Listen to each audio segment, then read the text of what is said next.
Hello, I'm going to make beef goulash. So it's gonna take a little while. I've got to brown all the meat. So let's get started on Darlene's table. First thing we're gonna do is brown the meat in the skillet. And we want it really browned, almost crusty. And we're gonna do it in batches. Don't crowd the skillet or it won't brown real well. And this is now the third batch. So all the meat's transferred. We're going to add the onions. Drizzle some olive oil over the onions.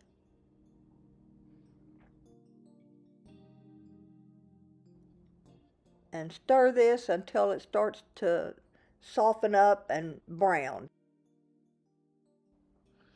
Add the garlic. Cook this for another minute, and then we'll transfer it all over to the stock pot with our beef.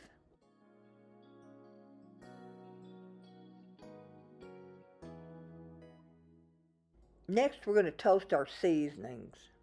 That's all the seasonings in there. This really brings out the flavor of the seasonings, and the toasting just adds so much.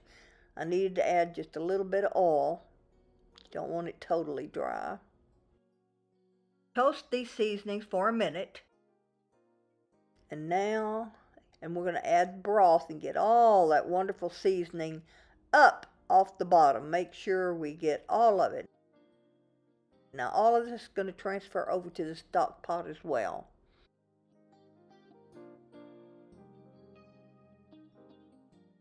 The seasonings in this goulash are so good.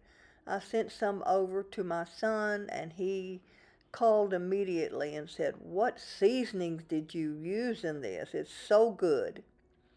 So now we're going to add 3 cups of chicken broth into our beef mixture.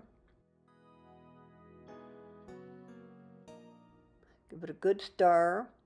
Now I'm going to add the tomato paste, vinegar, and sugar. Bay leaves, and we're going to bring this to a boil over a high heat, reduce it to low, and cook it for 1.5 to 2 hours. Oh, that tasted so good. So cover it up. We'll check it in 1.5 hours. My personal preference is thicker, like a beef stew.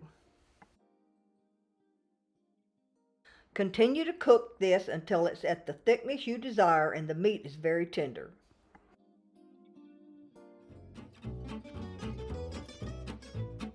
Beef goulash, rich, flavorful, hearty, and satisfying, describes this recipe. How could it not be with 2.5 pounds of chuck roast, cooked with all those spices like Hungarian paprika, caraway, marjoram, thyme, just to name a few, and then layered over pasta. It took around 2.5 hours to cook this dish, but it was time well spent, as everyone raved about this one. It's not a glamorous French dish with a fancy name. I mean, goulash is not fancy, right? But it is a worthy dish to serve on my table anytime. So you can find this recipe on my website, darlenestable.com, and the link to the printable recipe will be in the video description. As you watch this, I'm probably in the kitchen working on the next project. So come back and see what's cooking on Darlene's Table.